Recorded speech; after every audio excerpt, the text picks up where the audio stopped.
It's crazy how some girls will see a man do literally 8 other women dirty, but somehow, some way convince themselves that they're the exception to his behavior.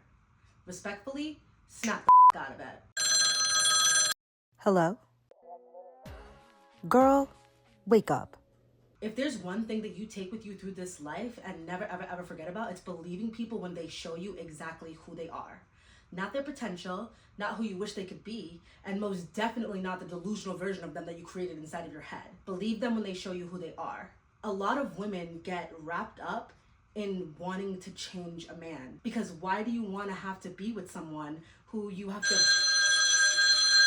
Hold on. Girl, wake up hotline. What's the damage? Hey, Trees.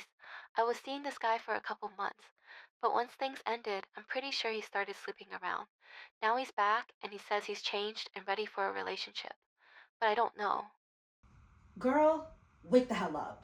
You believed his words before, and how far did that get you? Definitely not in a committed relationship with him. This is exactly how the pattern starts. He doesn't give you the things that you want, and then you make excuses for him. You convince yourself that because I stay silent and don't voice what I need or what I actually want, maybe he'll show up differently. But if we're being honest here, girl, you're just trapping yourself in something where you're really never gonna feel fulfilled, where you're never really gonna get the things that you want, because a guy who's gonna change for you isn't going to be someone that you have to beg to do so. What you're basically teaching him right now is that he can give 0 effort and he will still get unlimited access to you whenever he wants it. The more chances you give him trying to get him to show up how you want him to, the more times he gets to play in your face. If I were you, the door that you're keeping cracked open for him to pop his head in whenever he feels like it, I would close it, lock it, and throw the key in the damn water. I promise you that he's not going to those depths to try to get it for you, but the right man who wants to treat you well, will. See, this is exactly what I mean. Falling in love with potential instead of the actual proof that's right in front of your damn face. I'm not even gonna be pointing the fingers because I've done it to myself too. Gaslighting myself into staying and waiting in hopes that me being not a pest, not nagging him, not wanting more from him will make him change and be the way that I want. But that's not the reality. Like, what is it actually gonna get you? Just more heartache and more stress. You're forcing yourself to endure something where you're not even getting reciprocated in hopes that you potentially will. Doesn't that sound insane to you? They can swear in their life, swear on their mama, swear up and down, swear left and right, swear till their face is blue that they're changed, that they are gonna do better, but that's all it really is. Actions speak louder than words, as basic as that sounds. Like, I'm not believing any man just because he said something. Men lie all the time. People lie all the time.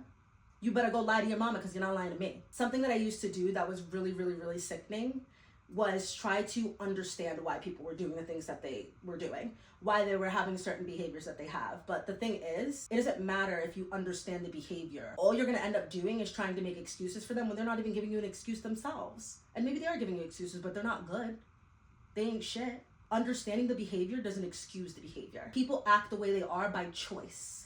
They do that because they want to act like that. Like, yeah, maybe they had childhood trauma. Maybe they got into a bad relationship before. Maybe their ex-girlfriend was a piece of shit too. That doesn't excuse the fact that they're not showing up for you how you want them to. And you don't have to just stay and stick it out. You don't have to just tough it out. There's 8 billion people or whatever in the world. Well, there's 8 billion people, half of them are probably women.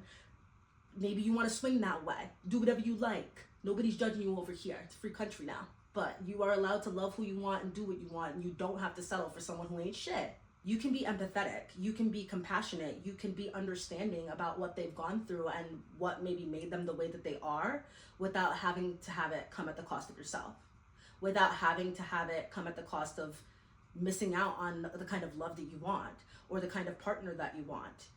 I think a lot of us think that we... Hold on. Girl, wake up hotline. Hit me. Hey, Trees. I'm struggling to get back into dating. The last guy didn't turn out to be who I thought he was, and things ended very badly. How do you even find someone else after that? Girl, give me a break. You genuinely think that because you had one failed situationship that you're doomed for life? That you're destined to be stuck alone with 12 different cats? If one man isn't acting the way that you want, pack it up. You don't gotta stay there. If you wanna date in peace and not waste your time on people who don't even deserve said time, you have to learn how to not rewrite the story about who people are. Clock the energy the minute that they present it to you, and then move accordingly. Move with discernment. Move like your time, energy, affection, and love are valuable, because they are. You don't build a man. You choose the one who can meet you, your needs, and your wants exactly right where they are. Not somebody who needs to be shaped or morphed or convinced. into being a good partner. Like, seriously, the fact that so many of us think that giving more, loving more, pouring more into them is going to be what gets them to change. But doing the most to the point where you're depleting yourself isn't even a guarantee that they're going to become the man that you want them to be. You're literally banking on hope. And I feel like having hope for something is the number one way to be let down, to be disappointed. Now, don't get me wrong. I've seen it before where a guy will go through a bunch of girls, playing all of them, seeing how many he can get, seeing how many he can get to drop to the enemies for him. But then he meets this one girl, and all of a sudden he's ready to step up to be there for her. But notice how those girls don't have to beg or grovel or chase him. He just does it for her. People can change, but you're never going to be the one to change them. They make that choice by themselves. I learned that the hard way with many guys, but the one that really got to me was this guy who really couldn't communicate for shit. He was always doing the bare minimum, but I thought if I just text him first more, if I just act more available, if I'm just ready for plans whenever he asks me, maybe he'll return the favor eventually. Guess what?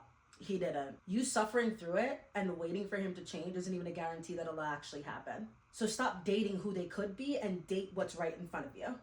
Or don't date what's right in front of you, because some of these men ain't shit. And before all the incels come in the comments, some women ain't shit either. And those ain't shit people belong together. That's all for today. See you next time.